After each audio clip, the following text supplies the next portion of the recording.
Electroblob's Wizardry mod is a mod that can transform your Minecraft gameplay completely. It's a mod that adds wizards, wands, new structures, over 100 spellbooks and scrolls. If you're a fan of magic, magical elements, and you want to be a wizard in Minecraft, then this mod is for you.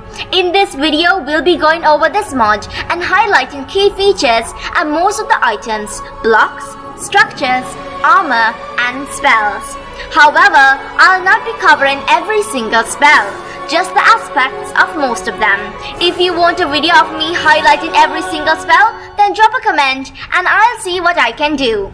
Now before we get into talking about how you can craft and get the items needed, here's a few things to know to get started.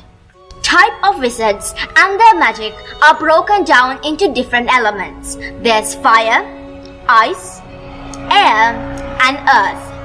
And there are some others like necromancers, healers, and sorcerers. There are good wizards and corrupt wizards, and they fight each other when placed in the same room together.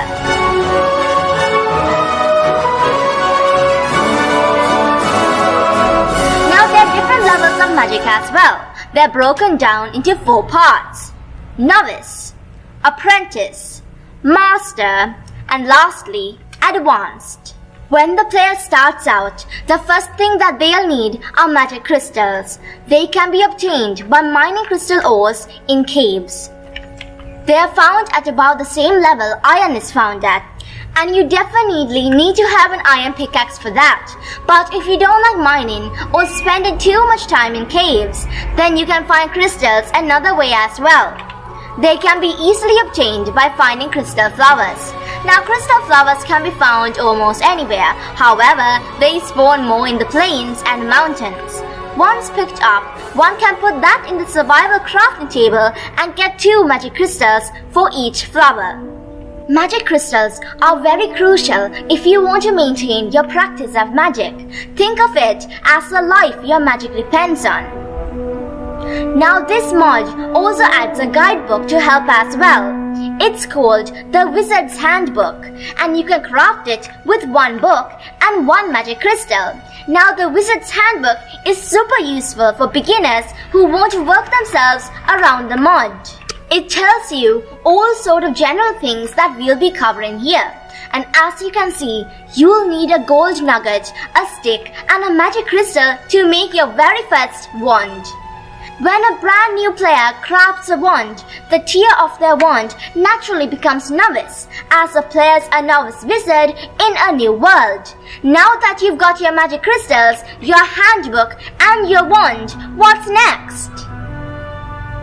What's next is that you'll have to craft an Arcane Workbench. It looks like an enchantment table, and it can be used to upgrade, charge, and bind spells to your wand. The crafting recipe looks like this. And now to bind spells onto your wand, simply right-click on your Arcane Workbench and put your wand in the central slot. After you do this, you'll see 5 more slots appear around it. Here you can bind your spells onto your wand by using scrollbooks. And scrollbooks can be found in dungeons, structures, but most commonly traded by wizards. Spellbooks can't be crafted except one called Magic Missile. Its crafting recipe looks like this. This is considered your first spell. Once you make the spellbook, you can bind it to your wand in the Arcane Workbench by placing the spellbook in any of the slots. And when you bind spellbooks to your wand, you'll see that the spellbook won't disappear, thus making it greater for you to reuse the book and bind the spell to another wand later on. To use spells, simply right-click while holding your wand. But if you try to do so now, your spell might not work. It's because of your wand durability. However, it is not durability, it's the power of the wand called mana. Mana, like in another wizard mod, is an energy used to power up magical elements, in this case your wand.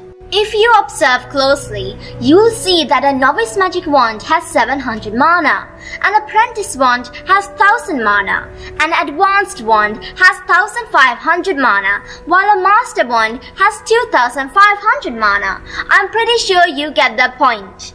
When you get your wand from the creative inventory, your wand's mana will be full.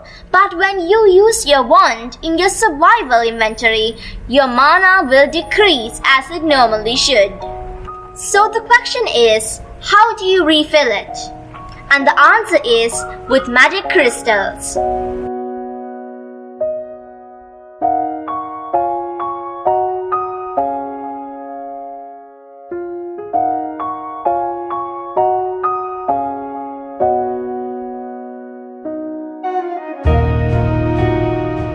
Once you've got your wand's mana refilled, it's time to check out that spell that you've bound. Like I said, you can right-click either at a mob or in the air for certain spells while holding your wand. Some spells may vary, however. Some might have a cooldown before you can use that spell again. Some might have you hold right-click for your desired amount of time.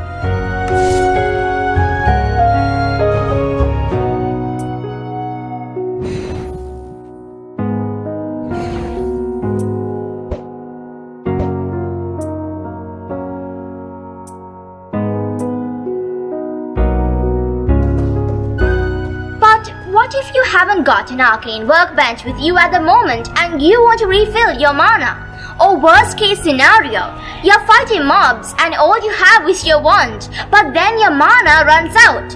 You'll surely be dead and lose all your valuable items. And that is why there's such a thing as a mana flask. As a matter of fact, there are 3 types of mana flasks: a small flask, a medium flask, and a large flask. Each flask refills different amounts of mana, so I recommend carrying around 5 flasks or more around with you. And to refill mana into your wands, just put your wand and flask into your crafting table. So now you know how to use your wand. You know what mana is and how you can refill it. From here on, you can live by the things I've shown you in this Wizardry mod. But there's so much more here. Let's take a look at what I mean. Other than spellbooks, there are also scrolls. They work the same way as spellbooks do and have the same number and variety of spells. However, you can bind them to your wand. You use them by right-clicking on them, and they have a one-time usage as well.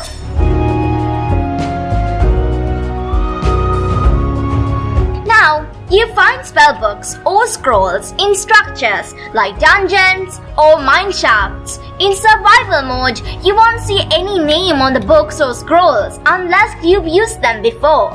For new books and scrolls, you'll see gibberish or what the mod calls ancient runes. Now you can bind the spell to your wand, however, you won't be able to see what type of spell it is or what the spell does, even though you right-click it. And I don't recommend binding the spell to your wand at all, or using scrolls with unknown names. Because what if the scroll is a fire spell and you're trying it out on your wooden base? Although some spellbooks can be easily discovered this way. Scrolls and spellbooks, if used this way, can also cause some serious damage and bodily harm.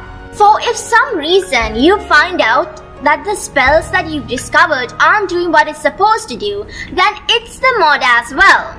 Just as real life goes, practice takes time, and once you cast the spell over and over again, going through lots of trial and errors, you'll finally get the spell going the way you want it to. So how do you know what your spellbooks do?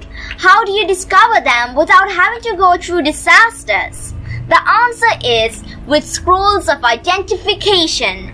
They can be traded with wizards or found in structures.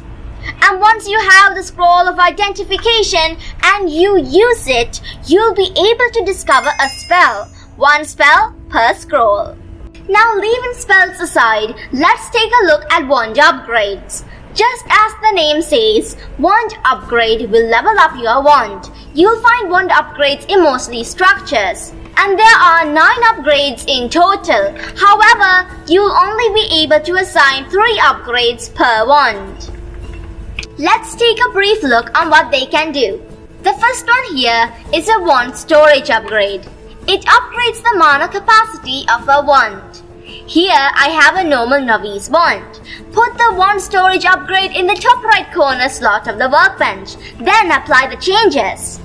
The mana of a novice wand is 700, but now it's 805. Even though this is a novice wand, you have lots more mana than before, and that's pretty awesome. The second one is a wand Siphon upgrade, which upgrades the wand to extract mana from mobs when killed. And yeah, it's super useful, but it's effective once you've killed loads of mobs. Third one here is a wand Condenser upgrade. It upgrades the wand to slowly regenerate mana over time. This is a good upgrade if you don't do much fighting, but if you do, then crafting mana flasks or carrying around an arcane workbench and magic crystals is a must. Fourth one we have is a wand ranged upgrade.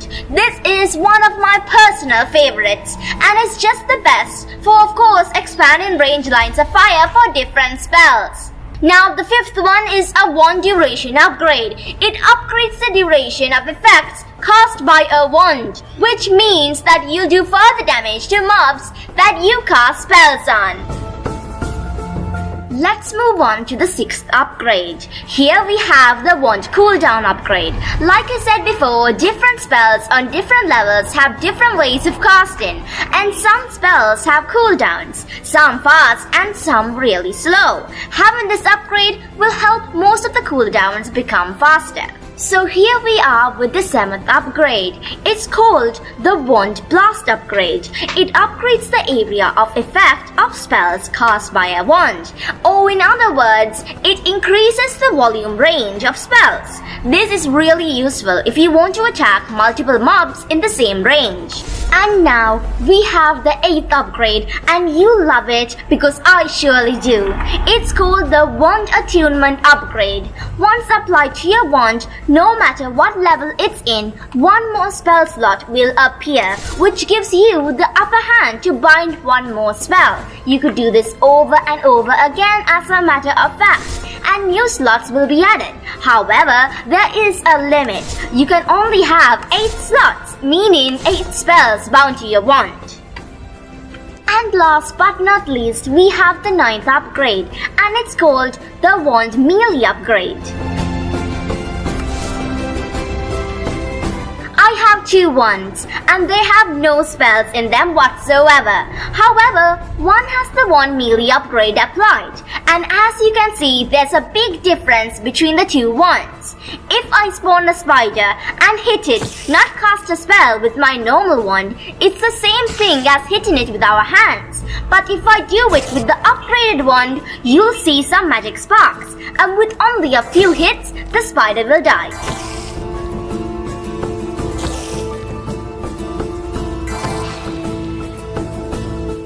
And there, we've gone over wand upgrades as well to upgrade your magic performance. But say you want to level up your wand to different tiers, like Novice to Apprentice, Apprentice to Advanced, and so on. That can be easily achieved, but you'll need this. It's a book called Tome of Arcana, and there are 3 books to level up your wand. They all have the same names, but they level up different wands. The first one upgrades Novice to Apprentice. The second upgrades Apprentice to Advanced, and the third upgrades Advanced to Master. So you need to have the first book to progress onto the others. And to level up your wand, you'll have to place the books in the upgrade slots like you normally would, and then apply the changes. Now that we've gone over upgrading wands with upgrades and Arcana, let's take a look at Wizard Armour. Not only does Wizard Armour look really nice and adds to the vibe, but it is also really effective when casting spells. To craft your regular Wizard Armour, you'll need something called Magic Silk, and it's by far the most easiest to craft. All you need is string and magic crystals. Then once you have enough magic silk, you'll be able to craft your Wizard Armour, just like you would when you make your iron armor. Now these are your pretty standard wizard robes, and they don't belong to any element like storm, fire, and earth, and so on. But if you want to make those robes to increase performance with casting related elemental spells, then you'll need to find an Imbuement Altar. They can't be crafted, but can be found in library-like structures like in jungles or caves. And once you find one, then be aware not to break it because it is unpickable and unbreakable. Now that you've found one, you need to make receptacles. Its recipe looks like this, and it basically looks like a goblet. Now what you want to do is to place them around the altar. Well, sneak and right click on the sides of the altar and you'll see the goblets connect. To power up the altar, you'll need Spectral Dust. There are 7 types of Spectral Dust, and you'll find these around in structures, dungeons, but mostly by killing Remnants. You can find Remnants in structures like these. There's usually a mob spawner with a chest underneath, and these Remnants do attack, but they're pretty easy to take down, and their colors also tell what type of Spectral Dust they'll drop. And once you find the type of dust you want, place it in the goblets like so. Then, place your wizard armor here. Soon enough, you should see that your robes have changed into the element that you want from the dust that you put in the goblets. Likewise, you can make your elemental wand as well. Place your magic crystal on the altar and put in the dust in the goblets. And once the process completes, your magic crystals will have transformed. You can use this magic crystal then to make another magic wand of that same element. Pretty neat, right? Now that we've got that out of the way, let's finish off this mod showcase by taking a look at other additional blocks that I've left out. First of all, let's take a look at the stone or transportation. To use it, place one stone on the ground and right-click on it with your wand. A guide will show up on the ground to help you place the other 7 stones. And once you've got the stones set, right-click on them with your wand. If you go a distance away and cast a teleportation spell, you'll be transported back. And this is a really handy tool if you haven't got waypoints or a journey map mod. The next blocks to show are what you call rune stones. Rune stones, as far as I know, haven't got a use in the mod. They are used purely for decorative purposes and make structures look good. They are easy to craft as well, and you could use these in your future build. The next building block is about the same. It's called Gilded Wood. There's different varieties of them as well. They can make your buildings look wizard-worthy, or you can use them to craft specific items, like a lectern and a bookshelf. Let's leave the lectern for now and move on to the bookshelves. This is their crafting recipe, which involves the gilded wood and a grand magic crystal. They look like this when placed, and their textures make them look empty with 3D depth. Not only are they just blocks, but they function just like normal shelves would. Place a couple of spellbooks in there and you can see that they get displayed. This also works fine with normal books, and there is another way to use bookshelves so conveniently, and we'll take a look at it in just a moment.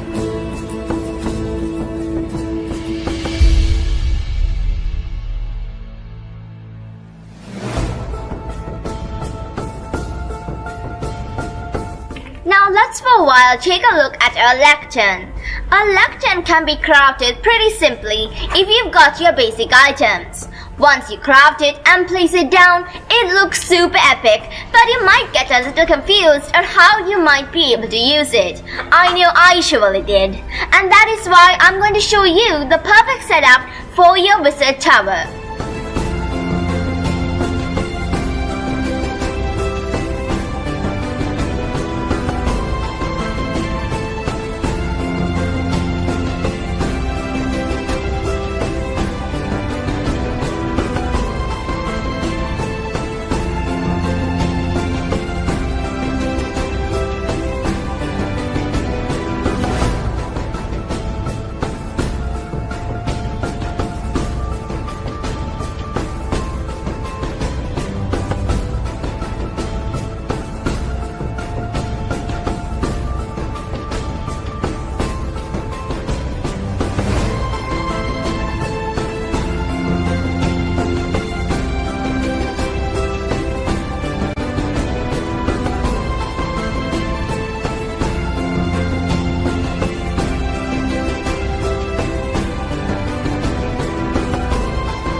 I sped the clip up. Let me show you what I've done.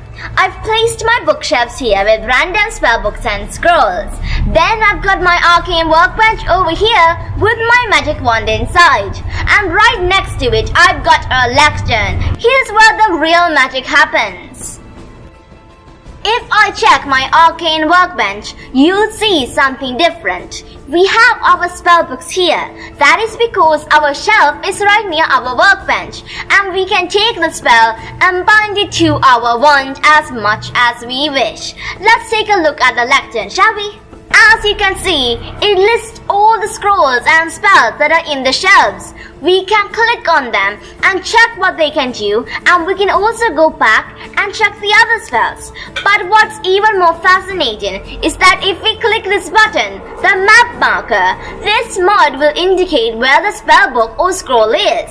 And this is super useful if you want to take a spellbook out for some reason or reposition it. Alright, so now the things that we'll be taking a look at now are these things here called bombs. There's Fire Bomb, Poison Bomb, Smoke Bomb, and Spark Bomb. Their crafting recipes are really basic and you can craft them really easily. The Poison Bomb, when thrown, gives nearby entities poison. The Fire Bomb sets entities alight. The Smoke Bomb makes your enemies temporarily blind, and the Spark Bomb electrocutes nearby entities when thrown at the ground. These bombs will be really useful for quick getaways. It's kinda like using scrolls, cause it's one-time use, don't you think?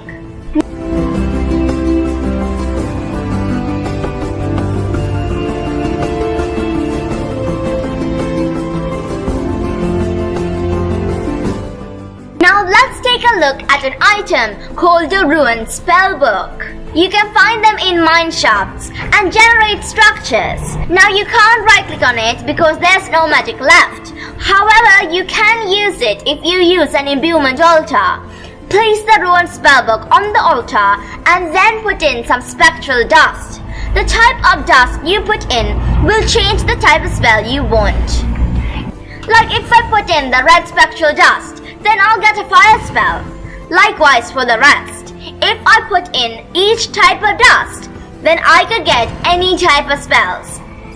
And if you see for some reason that you aren't getting any epic spells and just novice, well that either means that you need to have enough XP, enough experience, or get yourself used to magic.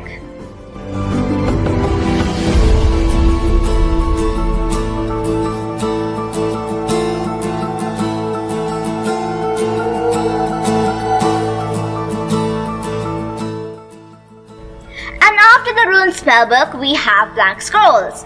Blank Scrolls are indeed craftable. Here's their crafting recipes. With Blank Scrolls, you can assign a spell using a spellbook in the Arcane Workbench. These scrolls, like usual, will be a one-time use only, so use it wisely. The next things we'll be looking at are these items. Now, as you know, there are different robes for different elements, but there are also different type of robes for different elements as well. And these items can help you to make them. The first item we have is what you called a Resplendent Thread. It'll help you to upgrade your wizarding armor to Sage robes. The way you use it is that you put in your robes in the Arcane Workbench, then you place the thread in the upgrade slot, and there you've got Sage robes. Likewise, you can do that for Crystal Silver plating as well, to upgrade normal robes to Battle Mage robes. And then there's Crystal Weaves to turn your normal robes into Warlock armor. And here comes the last item that I'll be showing you. It's what you called an Astral Diamond. Astral Diamonds are valuable to trade with wizards for advanced learning spells. You can find these diamonds again in structures like mineshafts and dungeons. So that brings us to the end of this mod showcase for now. I've covered most of the mobs, structures, and armor. However, I'll be doing another part of this video, and if not one part, then two parts on this mod, dedicating it to these items over here. Also take note that these items over here need another mod called baubles, so we'll be covering that in the next video. Later, I'll also be covering every single elemental spell, and I know it's gonna be a blast. So if you found this mod showcase super useful, then like and share, and please consider subscribing. If you've got any questions or want to point out that I've left something out, then comment down below. And yes guys, that's it for now. Hope you learned something awesome and found what you were looking for. With this being said, I'll see you in the next video. Stay tuned and stay creative.